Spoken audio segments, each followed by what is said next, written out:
This is going to be about the writer Herman Wouk. I think that's pronounced correctly. I came across a book in the library. It attracted me because it was such a slim volume, and I have been reading a bunch of big, long books.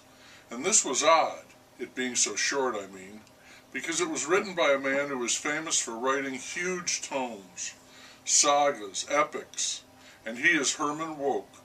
And this is all odder still, because out of all the millions of words he's written, I have not read one word by this man.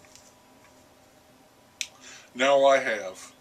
The slim volume was called Sailor and Fiddler, and it is a brief reminiscence of his writing life. The books he has written include The Caine Mutiny, Marjorie Morningstar, Youngblood Hawk, The Winds of War, War and Remembrance, and many others, including Sailor and Fiddler, subtitled Reflections of a 100-Year-Old Author. I recently read a book written by an old man, a poet in his 90s. This tops that. It's also sprightlier, not shot through with creaks, gripes, and groanings. Having never read anything by the man, I knew very little about him. Following in the footsteps of Homer and Tolstoy, he liked to write about lives churning in the whipped-up wake of war. I knew that much. The war, I suppose, I know for certain, adds greater drama and poignancy to the lives.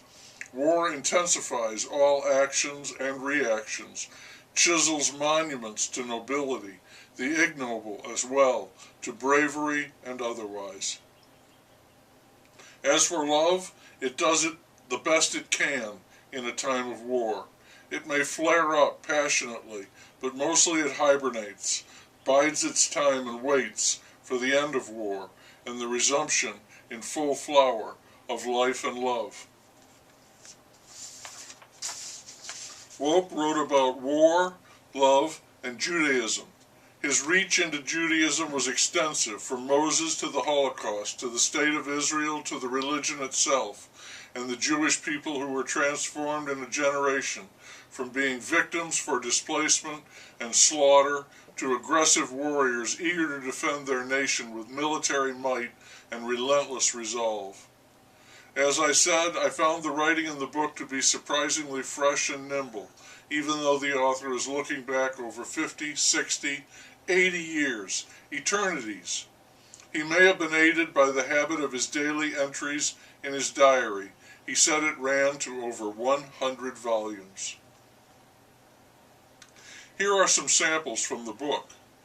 Breaking matzo with a man is not a bad way to get to know him. Literature, I tell aspiring writers, is a mug's game. A mug's game, I say, a crapshoot. The stakes, one's heart's blood. I noted the use of military terminology in describing a favorite author. Twain was like a bombshell, a beam of blazing morning sun in our 5th floor back flat. Wouk and a friend got started by writing jokes for a gag writer, then jumped ship for a better offer. Arnold and I loved the gag czar, but youth is cruel and selfish. Besides, it was show business, that is, writing for a living. He worked for Fred Allen when Fred Allen was at the top of the radio ratings. Then, at last, one of them was inspired to pit brainless trivialities against brilliant wit and intelligent comment.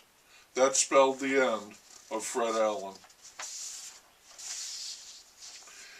He could write about the death of millions in war, but not about the death of his first son, Abe, by drowning in a pool at the age of 5.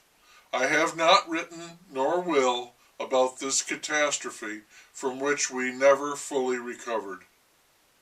He also wrote about the long, lonely, stony, uphill way of the novel.